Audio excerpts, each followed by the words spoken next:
Quite apart from the widely reported harassment of African citizens trying to cross the Ukrainian borders and the shockingly racist treatment of black people at the onset of the war in Ukraine, it is no longer news that African and Caribbean countries, like other developing countries, have continued to suffer gravely as a result of the war.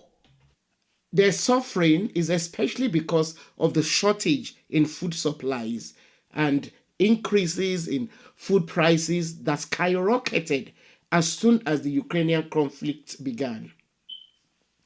The situation has only continued to worsen each passing day as the war in Ukraine has seriously disrupted the global food supply chain that has left most countries in the developing world so dependent on producers of food in the developed world.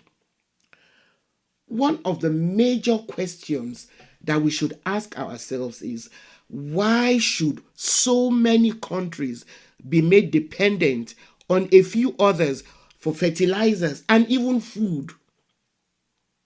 Welcome to the Sankofa Pan-African series. Please support us through Patreon and by buying me coffee.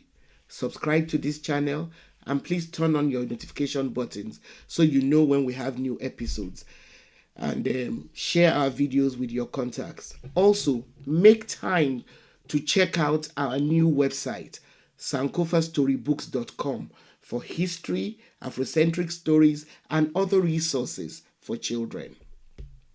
Well, Africa and the Caribbean countries' dependence on Ukraine and Russia are examples of how the machinations of the economic North and programs imposed by the IMF and WTO have made the agricultural sectors in poorer countries of the global South vulnerable to foreign competition.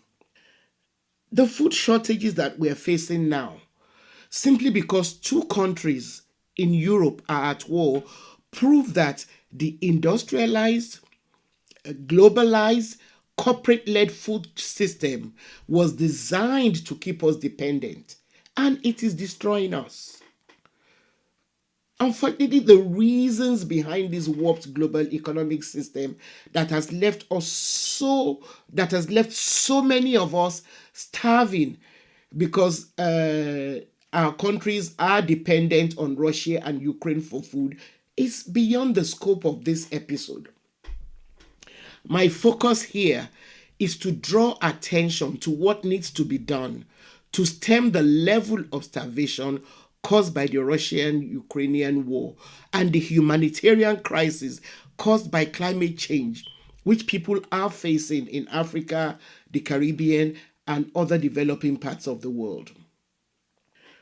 To start with, governments in Africa and the Caribbean need to take policy measures to subsidize food accessibility to low-income people. They're the ones who are most affected by the current food crisis. Our governments also need to collectively resist any pressure to impose austerity policies and cuts to public spending, which is usually what the IMF keeps recommending in situations like this. People who are facing starvation need more public service, not austerity measures. Governments in the economic South also need to focus on increasing social safety nets and other measures to improve the income of their citizens so they can cope with the increasing food prices. One of the things that the war in Ukraine should teach us is that we must be more deliberate in investing in building national food reserves to act as buffers and reduce our vulnerability to international food shortages and price hikes.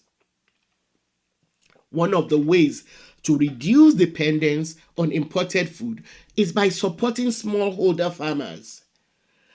Our governments need to encourage and support them to use sustainable agroecological approaches to farming that will improve soil fertility for crop production. This will make them less dependent on imported, expensive, fossil fuel chemical fertilizers. It is also necessary to promote the manufacture of goods instead of exporting raw materials and other valuable resources, which are turned into goods that we then import at exorbitant prices. If we promote manufacture, we will create jobs and reduce dependence on imports. However, these recommendations cannot be achieved by any one country alone or even any single region. There needs to be stronger economic and political cooperation between Africa and the Caribbean countries. Working together, Africa and the Caribbean governments, in collaboration with other countries in the economic south, will also be more effective in demanding climate justice, because the current suffering caused by the war in Ukraine is only a tip of the iceberg. Climate change is expected to drive another 122 more million people into poverty by 2030. It's just round the corner. But if we prepare now, we'll be able to forestall some of the hardships that climate change is expected to bring. Thanks for watching. Please support us through Patreon and by buying me coffee so we can continue to bring you this series. Subscribe, turn on your notification buttons, and share our videos with all your contacts. Also, please keep your comments coming, and remember to check out our new website, sankofastorybooks.com, for history, Afrocentric stories, and other resources for our children.